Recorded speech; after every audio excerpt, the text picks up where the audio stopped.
What's up, and welcome to an episode of Monday Mindset. Today, you're going to get to hear my story, going to get to hear your story, and we are most definitely going to be talking about one of our favorite things, Disney. That's right. Let's dive into it.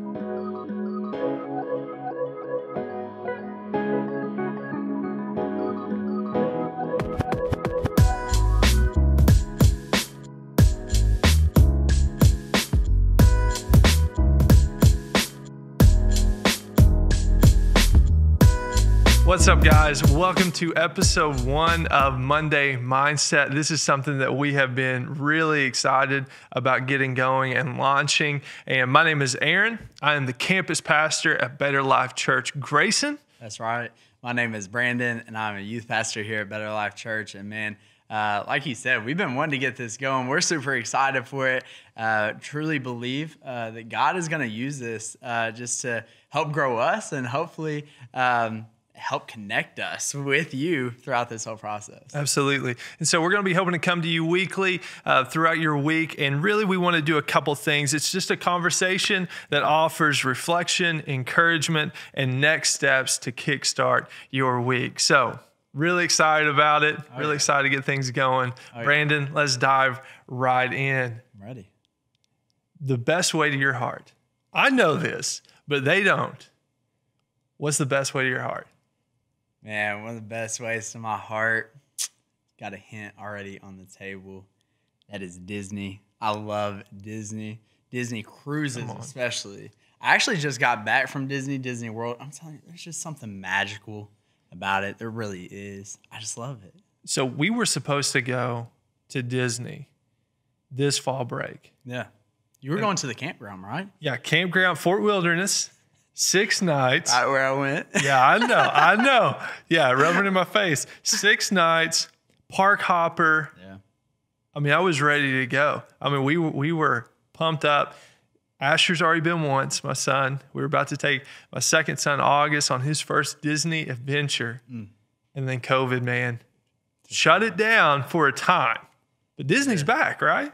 It's back to a certain extent. I mean, I know one of the things that you love the most, and I would say if you've been to Disney before, you probably love it the most out of Disney as well. Unfortunately, they don't have the fireworks right now, kind of like the character meet and greets, things like that. But as a whole, man, it's still up and running. It's still magical.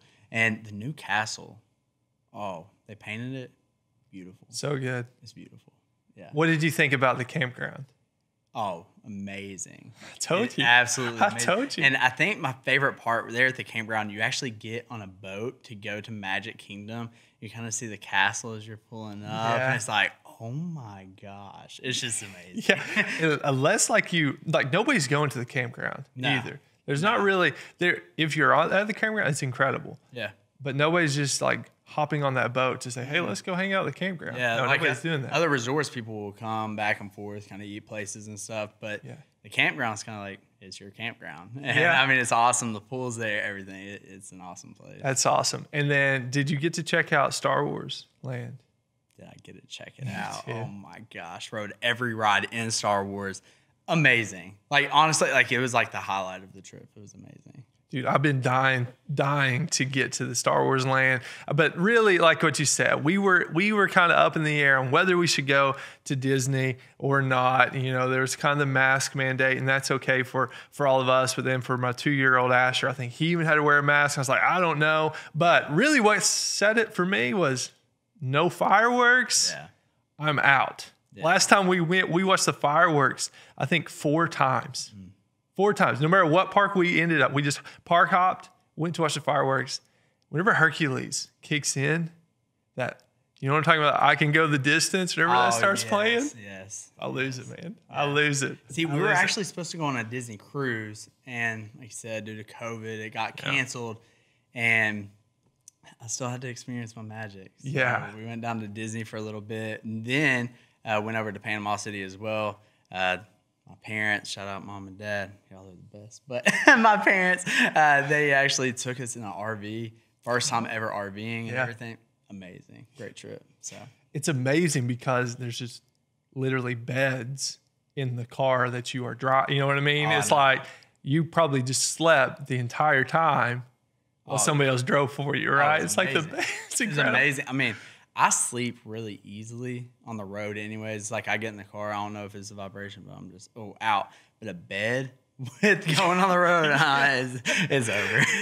Oh gosh, man, I love that. Love Disney. And we want to just bring in a little bit. Listen, like Disney, it's incredible. It really is. Like me and you both. That's one of the like where we just started hanging out more and like we started watching. Then he showed me Disney vlogs, like Disney cruise vlogs, and I was like, "What is this world that I'm watching?" But we love Disney. Yeah, and see, that's the thing. You at least have kids, and you love Disney. I'm just a big kid. I just love Disney because I'm a big kid. But I mean, it's been awesome, and I would definitely say that Disney's made my life better. You know what I'm saying? Yeah. But I think with today, with actually jumping in, we talked a little bit about having some fun, but with actually growing in our faith, man, speaking of a better life, man, there's just something special that happens with Jesus that truly makes your life better as well. Like all this stuff's good, so on and so forth. But at the end of the day, like you come home from vacation, like vacation mode is over. And it's like, man, how can I really have a better life in the day to day? And I think that that's something that we all seek out. I think it's something that we seek out, just like, how can I have a better life, like a truly better life? And I think we're going to talk about that a little bit. Yeah, we are. That's kind of the title of the episode today, My Better Life.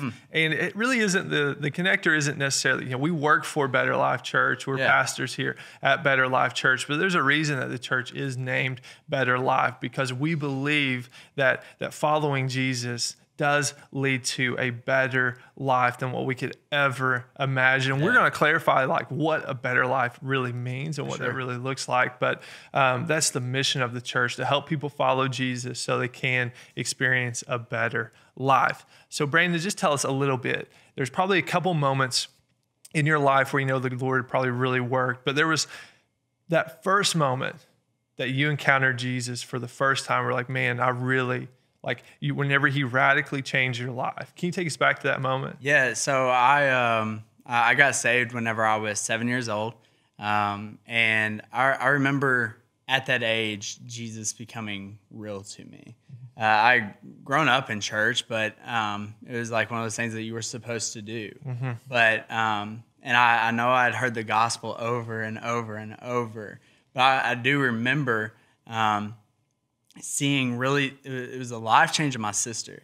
I saw the life change of my sister and seeing what Jesus had done in her and how my family, like really their life was changed. I was so used to just being around Christians all the time that was like normal. Like I didn't really know any different, but then like actually seeing a life change, seeing that transformation and seeing Jesus for myself, like actually seeing it. And I remember it, and it just became real to me. And then I would say another time as well, like just that it was like real to me, was with my best friend passing away. And it's kind of different to say that like I experienced Jesus in a new way then, but I did. And he was so real and so raw with me that even in the time of suffering, he was still good. And he was still in control. And the Bible talks about that peace beyond understanding and just experiencing that. And there's been times in my life that I've experienced it. I mean, here recently, like over the last couple of years with Beckham and things like that, just experiencing that peace and experiencing Jesus in a new way, a real way, that really has changed my life for the better, even in circumstances that may not seem like, oh man, I have a better life. He makes your life better even in those circumstances. So I think that's probably through the circumstances is where we truly get to find Jesus in a deeper way, in a greater way. How many pastors are in your family? Oh man, I have so many. I'm trying to think. 6 or 8, something like that, 6 or 8 or something. I mean, there's a lot. I thought there was quite a few. Our stories are very similar. 7 years old, gave my life to the Lord. I remember encountering him in the Judgment House in Ashland. It was a pretty special, actually during the past, probably 2 months into COVID, I actually went back to the church that I actually gave my life to the Lord there. And that was pretty special. Took my son there with me and just kind of had a little word with him there. But I was just like, this was the moment. And then I can remember my dad is a pastor. Mm-hmm. Grandfather's a pastor. My uncle's a pastor. And so really, I really look at my life the same as some of the greats in the Old Testament. You know, the people of Israel, literally, that was God was the God that we serve is the same God that they served. Yeah. And that it was just passed down from generation to generation that this is our Lord. Wow, and He's our protector. He's our guide. He's the one that's watching over us, caring for us. And so that was passed down the same way, I think, to me. You know, we went to church three days a week or 3 times a week. Sunday morning, Sunday night, Wednesday night. Yeah. So we're just there all week. Yeah, absolutely. And so what's been so cool though is that I've got to experience God from an early age and all the way through till now. And man, it's just been an incredible journey following Him. Lots of highs, lots of lows, lots of times of obedience, lots of times of disobedience. Yeah. And it's definitely been a journey, but I can promise you that my life has been better because of Jesus being a part of it, really giving my life to Him. You know, I think one thing that's been pretty cool, I've been studying a whole lot of the Old Testament right now, and whenever Jesus brought the people out of Egypt, they said that the journey to the Promised Land could have been a shortcut of maybe about 11 days. Yeah. 11 days. And you see, Jesus took him through the wilderness. Yeah. And there, God was teaching them. Yeah.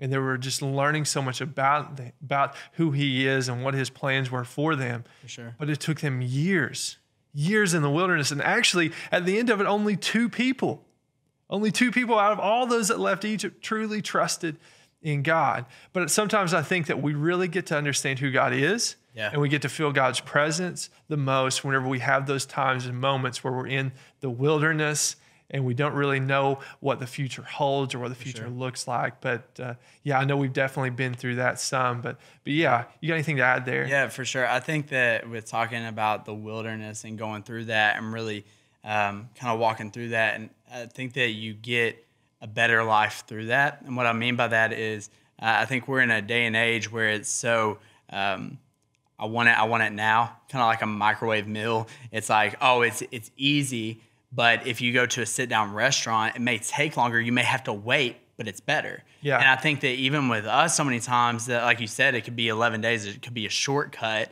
but just because it's a shortcut doesn't mean it's better. But it's a daily thing that we have to walk through. That once you're saved, that it's like, oh, my life's going to be better. All right, I'm good to go. But really, it takes dying to yourself daily. The first part of the verse says, the enemy comes to steal, kill, and destroy. Just because you get saved doesn't mean that he's just going to give up. He's going to attack you. He's going to come after you. He's going to tempt you, and he wants to steal your joy. He wants to destroy your testimony. He wants to put doubt and thoughts in your mind that God isn't placing there. So you have to die to yourself daily. To truly experience that better life with Him, with Jesus, to walk that out and see what His Word says. Yeah. And I think that that's so important to know that, hey, I am going to have struggles. I am going to go through trials. Right. There's going to be hard times. But in the midst of it all, in the midst of all of it, my life's better because I have Jesus, because I have hope, because I have joy, I have that peace beyond understanding. And that's what makes my life better, because I have Him to walk through it with me. Yeah, I think that's one of the key words that I resonate with so much is hope. Is like I can go to Jesus and I can lay my burdens, I can lay my cares, I can let my anxieties, my stress, and all that. I can say, God, listen, You're the creator of this universe. Yeah. You can take care of this situation. Or, you know what I even need to realize is that, God, I have no control over this. Yeah. So I'm going to give this to you. And I'm just going to stay in that peace that you have. That is tough. COVID-19, so think about that. Think about how hard that is to truly live out that faith and trust right now in this season. Yeah. We have no control. Yeah. No control over any aspect of it. You know, I can't look 5 years down the road and say this is where I'm going to be. Exactly. Because I have no idea. Exactly. I have no idea what God has in store for me. Yeah. We don't even know what tomorrow holds. Exactly. Right? And I think that's what it's so important with it as well, is even though I don't know what tomorrow holds, even though I don't know what 5 years from now holds, even though I don't see what COVID's doing, like the season of life we're in, like why is this happening? I don't understand it. I don't get it. I think it's knowing that I have a hope and a future, that it's a better life with him. And what's going on right now, if I just stay committed and stay faithful to him in obedience and submission to him, that it will be better than I could ever plan. Because so often we try to plan for tomorrow. We try to plan 5 years down the road. I mean, we were planning for this year. Right. None of this was what was planned, but God knew. Right. He's not caught off guard. He's not surprised. And he's just saying, hey, submit to me. Hey, surrender to me. Hey, trust me. Because there's going to be times where you don't know, you don't understand. But listen, I'm here to walk through it with you. Yeah. With the Israelites, God led them by a cloud by day and a fire by night. Yeah. He was with them. His presence was there with them the entire time. If they strayed away, or if they said, you know what, God, I'm just going to go on my own path, they would continue to wander and continue to just get lost. But God was right there with them, even though they're still in the wilderness through what they were going through, and his presence was there. And if they could just like them, if we can just trust and obey and have faith through that season, man, God's got great things in store for us. Exactly. If not on this side of eternity, 100%. On the other side. Amen. That's so good. And I think that something to add on there, we're talking about the wilderness. I would say that we're all kind of experiencing a wilderness of some sort right now. I would say that we feel somewhat stuck in the middle. And it makes me think of the passage where, the famous passage of, even though I walk through the valley of the shadow of death, so many times I think that we're in the middle of that valley and it's like, God, why? God, why? God, why? And we begin to wonder, like you said, and we stray off. But he says, I'll walk through it with you. And so many times we're trying to run through it. We're trying to run. We're trying to find any way out, right? Exactly. And we're trying to run through it. But he's saying, hey, just walk through it because I'm going to walk through it with you. And here's something that I had to learn myself. Don't miss the miracle in the middle. Don't miss the miracle in the middle, because I'm telling you, if you would just take a moment to slow down and experience life with him, then I promise, even through the valley, it is better than what you could even imagine, what you could plan for.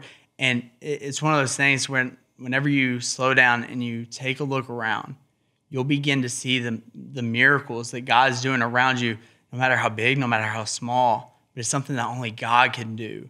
And that gives you that, whoa, my life is so much better because of him. Absolutely. Absolutely, man. Listen, we could continue on with this conversation for another hour. But it's been a lot of fun today. And I think really what we're really hoping is that for today, that you spend some time just reflecting, what is my better life? How has my life been changed because of what Jesus has done, what Jesus is doing, what Jesus is going to do? So over the course of this week, just reflect on who he is, reflect on that moment when God radically changed your life, and reflect on just how your life has been radically changed since that day. But man, it's just been a lot of fun. Following Jesus, man, for it'll be 21 years for me. I'm telling our age now. What's the math? 19 years, man. And we are just excited to follow Jesus. We don't know what's ahead, but man, we know that with him, great things are going to happen in our lives, and we're just excited to follow him for sure. And I know, like we talk about the better life, but even though we've been saved for 21 and 19 years, we still truly believe that the best is yet to come. And that's for you as well. We believe that the best is yet to come in your life, that God's not done with you, that he has a better life for you. Even if you've experienced even just a glimpse of that better life, that we still believe that the best is yet to come in your life. So don't let the struggle that you're going through right now get you down. Don't let your circumstances get you down, but hold on to that hope. Hold on to your faith and know that he's doing something even whenever you don't see it, even whenever you don't understand it, that he's in control and that his plan is greater than our plan. I want to encourage you as well to pray that God's will be your will, that you'd be able to surrender your life to him, that God, it's not about me. It's never been about me, but God, let your will be my will. Let your plans be my plans, because they're greater than I could ever imagine. And whenever you do that and you die to yourself daily, you begin to experience that better life with him. And that better life, I want you to know, isn't just for you, but it's also for those around you. Yeah. So I want to encourage you to share your story, like we talked about, to reflect on that. But don't just reflect on it. Share it. Share it with someone. I want to encourage you as well. It doesn't matter if it's just on your phone or whatever, to make a video, make a post. It can be a picture, whatever it is, and hashtag my better life. That's right. And share about your better life with Jesus, no matter what's happened, that you have a better life because of him. That's right. Guys, thank you so much for joining us for this first episode of Monday Mindset. So good hanging with you, Brandon. Can't wait to dive in again next week. But guys, we love you, and we'll see you later.